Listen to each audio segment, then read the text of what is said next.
Try to stop thinking. Right now. Just stop. No words in your head, no sentences, no narration. You lasted about 3 seconds, maybe less. That voice inside your skull has been running since you were a child, and you have never once been able to turn it off. Dogs don't have it. Whales don't have it. Chimpanzees, our closest living relatives, show almost no evidence of it. You are carrying a conversation that never ends with a person who doesn't exist, inside a brain that wasn't supposed to need one. And the strangest part is where it came from, because you weren't born with it. In 1934, a Soviet psychologist named Lev Vygotsky published a theory that most of the scientific world ignored for decades. He argued that inner speech, the voice in your head, doesn't appear on its own. It starts as something else entirely. It starts as talking out loud. If you've ever watched a small child play alone, you've seen it happen. A 3-year-old building a tower of blocks will narrate every step. This one goes here. No, that's too big. Try the red one. They're not performing for anyone. They're thinking. But they can only think by speaking. The thoughts don't exist yet without the voice. Vygotsky called this private speech, and he noticed something no one else had noticed. As children get older, this out-loud narration doesn't stop. It goes quiet.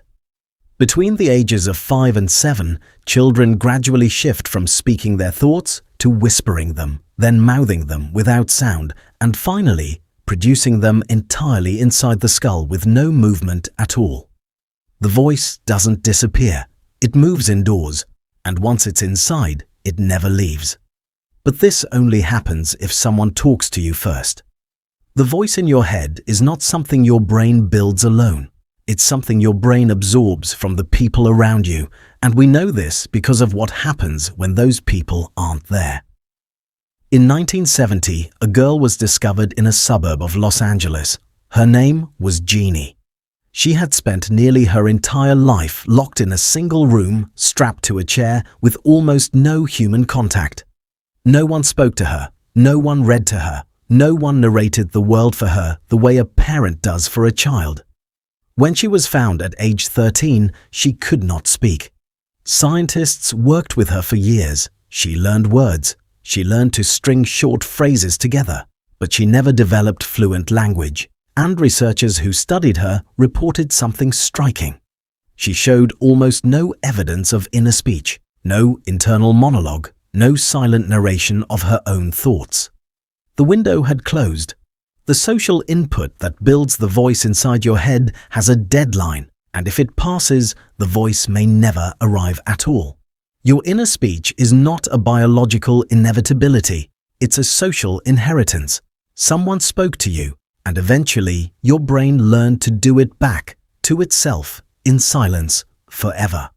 But here's what's actually happening in your brain while that voice is running. When you speak out loud, a region called Broca's area activates. It sits in the left frontal lobe, and it's essentially the engine of speech production. It coordinates the signals that move your tongue, your lips, your vocal cords. Now here's what researchers found when they put people in fMRI scanners and asked them to simply think in words. Broca's area lit up. The same region, the same pattern. Your brain doesn't know the difference between talking and thinking. When you're silently arguing with yourself about what to eat for dinner, your brain is running the full speech program. It's generating language, preparing mouth movements, activating auditory processing. It's doing everything it would do if you were speaking out loud, except at the very last moment, it cancels the output signal.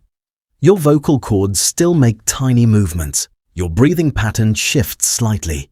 If someone hooked sensors to your throat right now, while you're silently reading this, they would pick up micro vibrations in your larynx.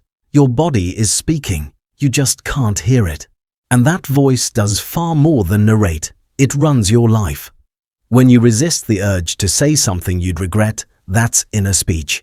A sentence forms in your head and another sentence talks it down. When you plan tomorrow morning, step by step, picturing yourself leaving the house with your keys and your bag. That's inner speech, simulating a future that doesn't exist yet. When you lie awake at 2 in the morning, replaying a conversation from 6 hours ago, editing your own lines, choosing what you should have said, that's inner speech. Performing time travel, dragging you backward into a moment that's already gone and letting you live it again with better dialogue. No other animal can do this. A chimpanzee cannot rehearse tomorrow. A crow cannot revise yesterday. Only you can sit in a quiet room and carry on a conversation with a version of yourself that hasn't done something yet. Your inner voice is the only tool on earth that lets a living creature argue with its own future. But here's where it gets strange. Because the voice you think is always there might not be there as often as you believe. Russell Hurlburt, a psychologist at the University of Nevada, spent decades studying what actually happens inside people's heads moment to moment. His method was simple. He gave people a beeper. It went off randomly throughout the day. When it beeped, you wrote down exactly what was in your mind at that instant. Not what you think you usually think about. What was there right then. Before the experiment, his subjects estimated they talked to themselves internally about 70% of the time. The actual number was 26%. Some subjects were lower, some were near zero. The voice you assume is constant was absent for nearly 3/4 of the day. The rest of the time, people were experiencing images, emotions, abstract impressions, or what Hurlburt called unsymbolized thinking, thoughts with no words attached to them at all. Most people had no idea their own mind worked this way. And then, in 2024, researchers Johanna Nedergaard and Gary Lupian published a study that went even further.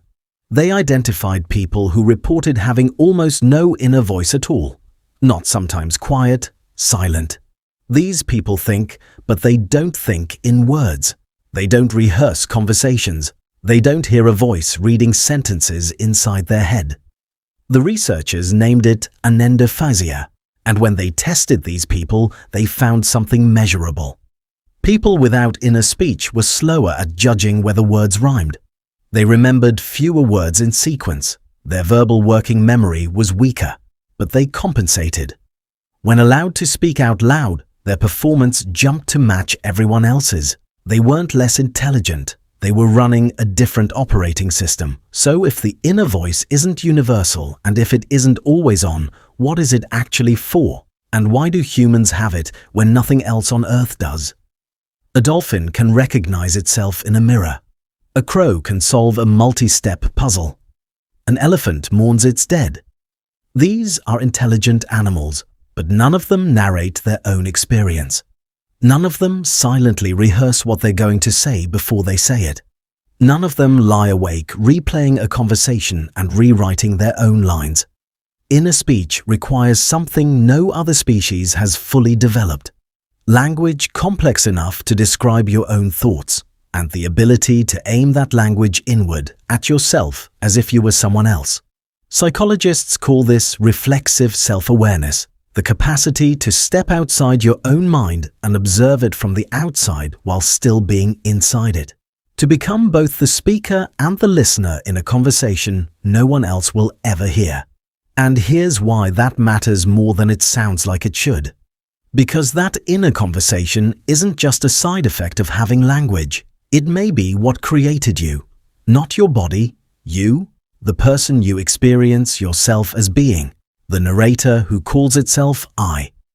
Before you had inner speech, you had experiences, but no way to organize them into a story. No way to say, I want this, or I'm afraid of that, or tomorrow I'll try again. Inner speech gave your mind a timeline, a character, a plot. It turned a stream of raw sensation into a life that belongs to someone. Without it, there is experience, but there is no experiencer.